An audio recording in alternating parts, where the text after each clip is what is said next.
కలిసి పనిచేస్తాయా? అసలు ఆ దృష్టికోణంలో రెండు చూస్తున్నాయా పాలకపక్షం ప్రతిపక్షం? కాళేశ్వరం అంశం రాజకీయ అస్త్రంగానే తెలంగాణలో మిగిలిపోతుందా? ఈ అంశాలన్నీ కూడా తెలంగాణ ప్రజానికం ముఖ్యంగా తెలంగాణ రైతాంగం చర్చించుకుంటున్న పరిస్థితి అయితే కనిపిస్తుంది. ఈ అంశంపై ఈరోజు మన ఎజెండాలో చర్చిద్దాం. ఎజెండాలో ఈ అంశంపై మనతో మాట్లాడేందుకు గోవర్ధన్ గారు ప్రముఖ నీటిపారుదలకు సంబంధించి నిపుణులు ఉన్నారు. గోవర్ధన్ గారు నమస్కారం. నమస్తే అండి సార్, కాళేశ్వరం అనేది ఒక రాజకీయ రచ్చకు రాజకీయ చర్చకు దారితీస్తూ ఉంది. అక్కడ అందరికీ కనిపించేవి నీళ్ళైతే ఇప్పుడు నీళ్లు కాదు, తెలంగాణ ప్రజల పన్నుతో కట్టిన నిధులు కూడా ఆ గోదావరిలో కలిసిపోతున్నాయి, కొట్టుకుపోతున్నాయని తెలంగాణ రైతాంగం తెలంగాణ ప్రజానికం ఆవేదన వ్యక్తం చేస్తున్న పరిస్థితి. ఒకరేమో మాకు అవకాశం ఇవ్వండి, ఆ నీళ్లు తెలంగాణ మొత్తం పారిస్తామని ఒకళ్ళు చెప్తూ ఉంటే, నీటి నిల్వ చేస్తే గ్రామాలు మునిగిపోతాయి, డ్యాములకు ప్రమాదమని మరొకరు చెప్తూ ఉన్నారు. సో ఏంటి అంటే ఇంత ప్రతిష్టాత్మకంగా కట్టుకున్న ప్రాజెక్టు చుట్టూ ఆ ప్రాజెక్టుతో ఎన్ని ఎకరాలు పారుతుంది, ఎంత సాగులోకి వచ్చింది, తాగునీటి అవసరాలు ఎన్ని తీరుస్తుంది, పారిశ్రామిక అవసరాలకు ఏ విధంగా ఉపయోగపడుతుంది? మీకు ఒక రకంగా చెప్పాలంటే రైతులు సాగునీటి ప్రాజెక్టులను ఆధునిక దేవాలయాలుగా చూస్తారు. సో అటువంటి దేవాలయాల చుట్టూ కూడా రాజకీయ అంశాలు చక్కర్లు కొడుతూ ఇప్పటికీ కూడా ఆ అంశమే నడుస్తూ ఉన్న పరిస్థితి. ఏంటి అసలు కాళేశ్వరం గురించి ఏం చెప్పదలుచుకున్నారు? కాళేశ్వరం ప్రాజెక్టు పైన national dam safety authority NDSA చాలా స్పష్టంగా తన మొదటి నివేదికలో చెప్పింది. రెండవ నివేదికలో దాదాపు 375 పేజీల నివేదికలో చాలా లోతుగా వివరించింది. 3 బ్యారేజీలు కూడా మేడిగడ్డ బ్యారేజ్, 7వ బ్లాక్ లో ఉన్నటువంటి 11 పియర్స్ అంటే 11 గేట్లు దాదాపు 6 అడుగుల నుంచి వివిధ వేరియేషన్స్ లో అవి భూమిలోకి కుంగిపోవడం జరిగింది. అదే సుందిల్లా అన్నారంలో కూడా అలాంటి పరిస్థితే తలెత్తింది. అవి కూడా నిర్వహణ లోపం మిగతా వాటి వల్ల కింద ఇటు చివరి నుంచి అటు చివరి వరకు అంటే దాని పునాది అడుగు భాగంలో అన్నారము, మేడిగడ్డ, సుందిల్లా 3 కూడా చాలా తీవ్రమైన భారీ హోల్స్ పడ్డాయి. చాలా పెద్ద సైజు హోల్స్ పడ్డాయి. ఈ హోల్స్ ని 2016లో కాళేశ్వరం నిర్మాణం ప్రారంభమైతే 2019లో 3 ముఖ్యమంత్రులు ముచ్చటగా ఓపెన్ చేశారు. ఫడ్నవీస్, జగన్, కేసీఆర్ గారు.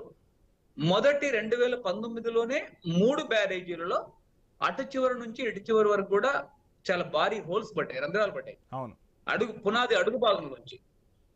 దీనివల్ల 3 కూడా 2019లో పడ్డాయి, 2020లో పడ్డాయి, 2023 అక్టోబర్ 21, 2023లో అసెంబ్లీ ఎన్నికలకి 2 నెలల ముందు కాళేశ్వరం ప్రాజెక్టు కొన్ని పియర్స్ అంటే కొన్ని గేట్లు 6 అడుగులు కుంగిపోయాయి కిందికి.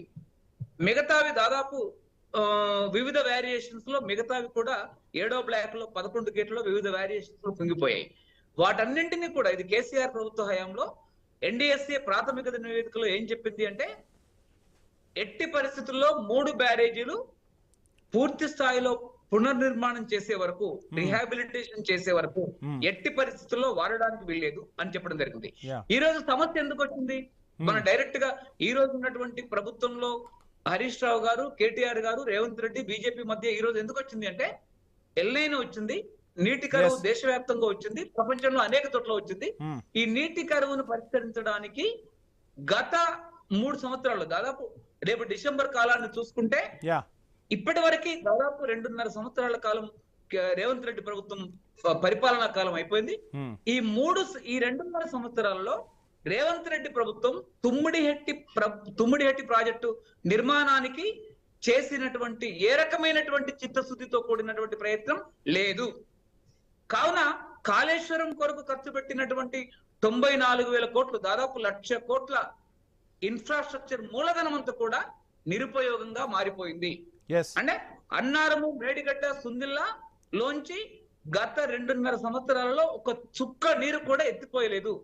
ఈ సంవత్సరం కరువు సంవత్సరం కావడం వల్ల కాళేశ్వరం నుంచి ఎత్తిపోసేటటువంటి డ్రామాని, ఒక నాటకాన్ని KTR, Harish Rao national dam safety authority నివేదిక ఉన్నది అని తెలిసినప్పటికీ కూడా రాష్ట్ర రైతాంగాన్ని రెచ్చగొట్టడానికి చేస్తున్నటువంటి ప్రక్రియ.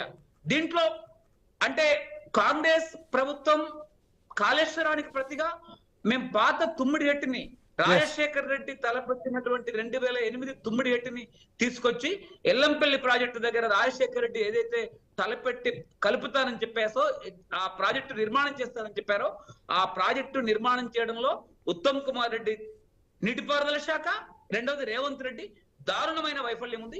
ఇందులో బీజేపీతో కూడా ఇలా కాంగ్రెస్ పార్టీ నెగోషియేషన్ చేస్తా ఉంది. ఫడ్నవీస్ కూడా అంతే తప్పు ఉంది. ఈ రోజు రాష్ట్రంలో మన బండి సంజయ్ కానీ మన కిషన్ రెడ్డి కానీ లేదా మోడీతో ములాఖతు చేసి అది 148 నుంచి 152 మీటర్ల ఎత్తుకి దాని అనుమతులు ఇప్పించేటటువంటి దాంట్లో కూడా ఫడ్నవీస్ కూడా ఉదాసీనంగా ఉన్నారు. రెండవది రాష్ట్రంలో ఉండే బీజేపీ నేతలు కూడా ఉదాసీనంగా ఉన్నారు. ముఖ్యమైనటువంటి మరొక విషయం ఏంటంటే రేవంత్ రెడ్డి కేంద్ర ప్రభుత్వాన్ని ఎవరిని ఫడ్నవీస్ ని అడగకుండా కూడా 148 మీటర్ల ఎత్తున కేసీఆర్ ప్రభుత్వం ఫడ్నవీస్ తో ఒప్పందం చేసుకుంది. పునాది అంతా కూడా 160 మీటర్లకు కట్టుకోవచ్చు, 152 మీటర్లకు కట్టుకోవచ్చు, 155 మీటర్లకు కట్టుకోవచ్చు. పునాది బేస్ నిర్మాణం 155 మీటర్లకు 160 మీటర్లకు వేసుకొని 148 మీటర్ల వరకే ఇప్పటికిప్పటి కట్టుకోవడానికి రేవంత్ రెడ్డికి ఉత్తమ్ కుమార్ రెడ్డికి ఉన్నటువంటి ఆటంకం లేదు.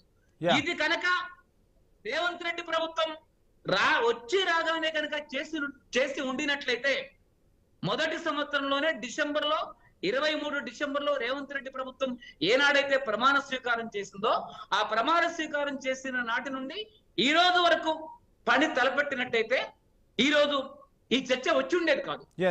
అంటే ఉమ్మడి హెట్టి నీళ్లు రాష్ట్ర ప్రజలకు అందేవి. కాళేశ్వరంలో వృధాగా గోవర్ధన్ గారు మాట్లాడదాం. ఒక షార్ట్ బ్రేక్ తీసుకుందాం. మీకు